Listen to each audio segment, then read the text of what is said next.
My name is Mireya Denise, and I'm with the Warehouse Worker Resource Center.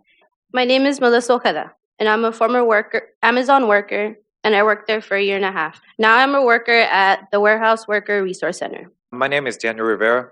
I am a current worker at the Amazon Air Hub in San Bernardino, but I am even more proud to be part of the Inland Empire Amazon Workers United. My name is Ana Ortega. I'm a proud member of the Inland Empire Amazon Workers United. My name is Sarah Fee, and I work at the Amazon Air Hub in San Bernardino, and I'm also a proud member of IEAWU committee. My name is Anthony Wooden, and I'm an Amazon worker. I work for the Amazon Air facility. I'm also a proud member of the IEAWU.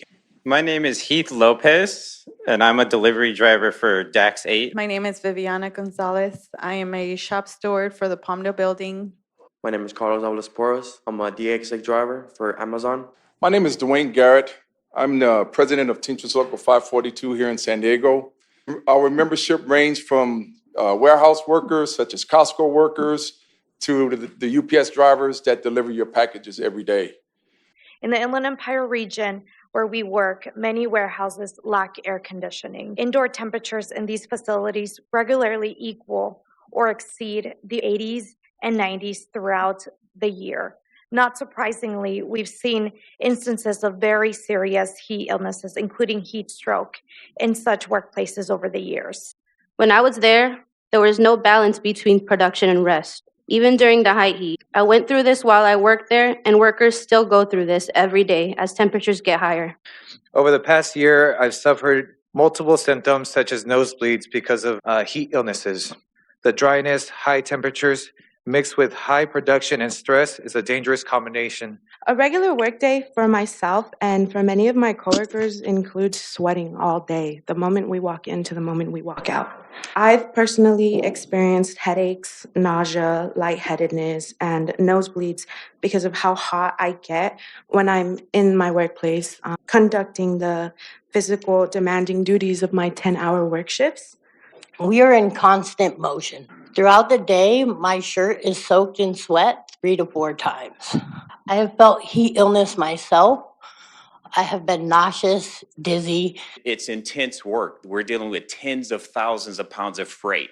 I was working with a coworker of mine who started experiencing heat illness right in front of me. He became dizzy and disoriented. The last we heard is that he was being transferred to the custody of paramedics and rushed to the hospital. So every day, my fellow workers and I go through intense conditions in the summers that involve having to walk or run in dry heat, meeting unrealistic deadlines set by Amazon while enduring excessive heat, having to drive in vans that don't have proper air conditioning, where I have burnt my arms on some of the shelves in the vans. That's how hot these vans even get, and heard from fellow drivers how they've also suffered from the heat, such as feeling fatigue, exhaustion, and even almost fainting on the road. It's like a fight for survival. Why does our work have to feel like this? If it gets to 115 degrees, the inside of a truck gets to 140 to 150.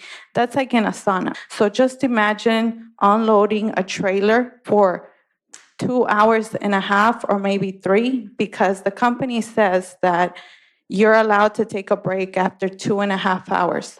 By then, a lot of our coworkers are suffering, have heart palpitations, they suffer heat stroke, and all they can do is drink more water, electrolytes.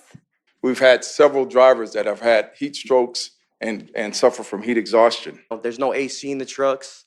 The trucks, like they said, it was 140 to 130. Heat exhaustion, fatigue. Yesterday, I almost fainted. I did fall due to the heat. That jug right there of water, I drink like 7 or 10 of those a day. It's hot out there. You know, we're out there risking our lives every day for big corporations that don't care about us. I had to look out for myself. Amazon didn't do anything. They did not give me proper care. They currently have little to no standards for heat exhaustion. Our employers are not doing enough to protect us. They will only give us the minimum. We are told that we have to find a manager and let them know we are suffering from heat stress. And then our walk to a cool down area is more than half the length of the warehouse. They have no stake in this conversation. They sit in air-conditioned offices all day while we do the work. We already had Esteban Chavez Jr. die last year in Pasadena. The company knows that he died in the back of the truck because of the heat. The company is not doing anything other than worrying about their packages being delivered. We strongly urge the division and the standard board to lower the threshold temperature and to enact a strong indoor heat standard. I also agree that the heat standard of 82 to 87 is too high. This heat standard of 82 to 87 is just way too high because the heat is just one of the factors that we're dealing with. It's a cycle that's not going to stop until we put a real standard in place. Another summer without these protections would put too many of us workers in danger. I need cool water in close proximity, and I need a place to cool down that's not half a mile away. All of us drivers, all we want is change, a better working environment, and a better tomorrow. Not just for me, for my drivers, but for future drivers. So I'm just here asking you guys to put everything in writing because the big corporations are looking to see what the bare minimum is for us. The only reason that they're going to do anything is not because we ask them to, it's because heroes like you are going to set the standard, right? And say, this is where it stops. Because there are rules in place that are protecting working people. These standards will hold companies accountable. Workers deserve that safety. So we're just asking for more of a solid wording in our laws because we're people who want to go home to our families. We are here today to respectfully ask Cal OSHA and the Standards Boards to make the needed adjustments. It's time for real change that will help us all. Thank you.